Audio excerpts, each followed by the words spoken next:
semuanya. Mudah-mudahan dalam kondisi sehat. Kita lanjutkan pertemuan sama kurang lebih urut-urutan saja rangkuman dari yang kita bicarakan tadi, tapi secara matematis ya. Yang gambar kiri itu berupa bagan seperti yang sudah ditunjukkan di slide sebelumnya, supaya nggak lupa saya tunjukkan di situ. Nah, yang tengah itu persamaan matematis. Nah, kita coba baca itu komentarnya ada di sebelah kanan, ada berwarna pink itu. Yang paling atas itu kan sinyal input dalam representasi sinyal secara umum. Nah, tadi kita juga udah bahas. Nah, kemudian yang kedua itu adalah hubungan antara sinyal output sistem LTI dan input. Inputnya X, sistem LTI-nya adalah S besar, outputnya adalah Y.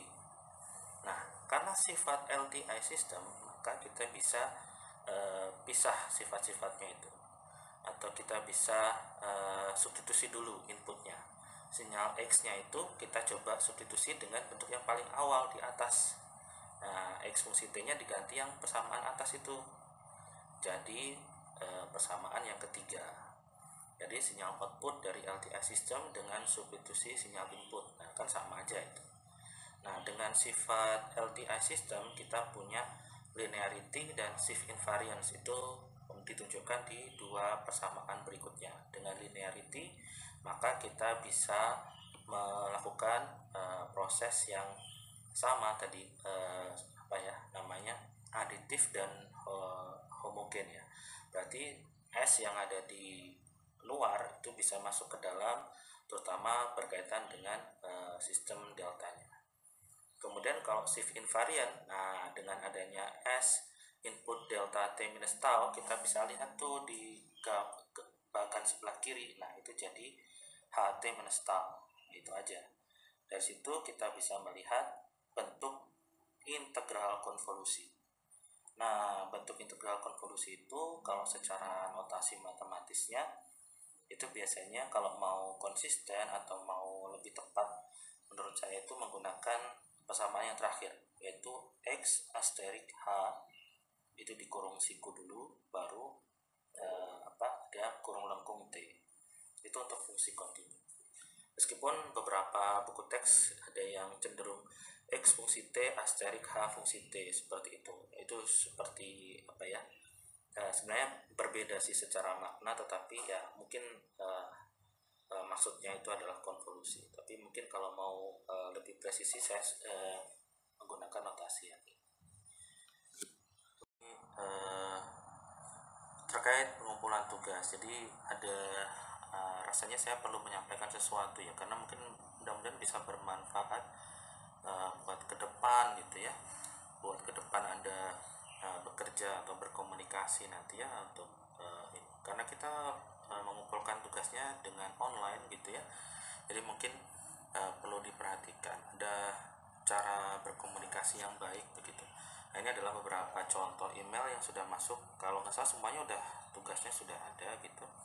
Nah, beberapa contoh email tuh ada yang menggunakan deskripsi email ya, berkomunikasi ini apa begitu ya, mau mengumpulkan apa ya. Sebenarnya saya sudah paham lah itu berkaitan dengan apa gitu, tapi sebagai sebagai pembimbing di kelas lah, kurang lebih seperti itu. Mungkin ke depan itu kalau misalkan mengumpul tugas tuh jangan kosong sebagaimana contoh yang ada di bagian kanan ya. Itu kesannya itu seperti ya ada tugas nih dilempar gitu ya, jadi kurang pas lah. Itu nanti ke depan itu nanti akan nggak baik gitu ya kalau misalkan diteruskan. Jadi coba dilatih lah bagaimana mencoba berkomunikasi secara lebih baik. Dan karena ini tugas kelompok, ada baiknya supaya tidak terkesan individu ya, mungkin bisa di CC ya tugasnya itu ke teman-temannya juga.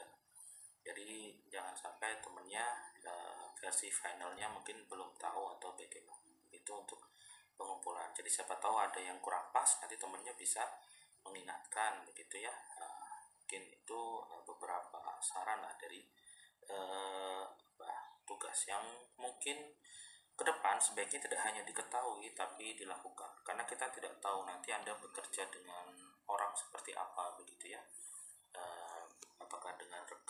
tim atau apa gitu. Mungkin kalau ini sudah dianggap kewajaran kan, jadi nggak paham lagi nih.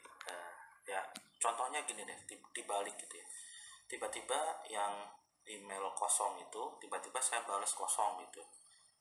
Saya balas kosong aja, saya kirim aja kosong gitu, kira-kira itu gimana? Kan jadi tidak saling berkomunikasi gitu ya. Jadi karena tidak saling berkomunikasi jadi nggak jelas gitu ya. Ya mungkin itu ya, karena ini udah sering sekali pada beberapa tahun terakhir nih, memang ada beberapa mahasiswa yang cukup bisa berkomunikasi dengan baik, ada yang mahasiswa yang ya agak kurang ini perhatian atau sedikit abai begitu. Nah itu mungkin bisa saling kita mengingatkan, dan mudah-mudahan bisa jadi manfaat, tidak hanya sekedar ngumpul tugas, tidak hanya sekedar absensi dan lain. Oke, mungkin uh, di zoom out aja, di close untuk slideshow-nya. Nah, kira-kira ada pertanyaan nggak dari materi yang disampaikan tadi? Mungkin 1 atau 2 pertanyaan boleh. Oke, mudah-mudahan yang kita pelajari hari ini bermanfaat ya. Terima kasih atas perhatiannya. Kita bisa tutup.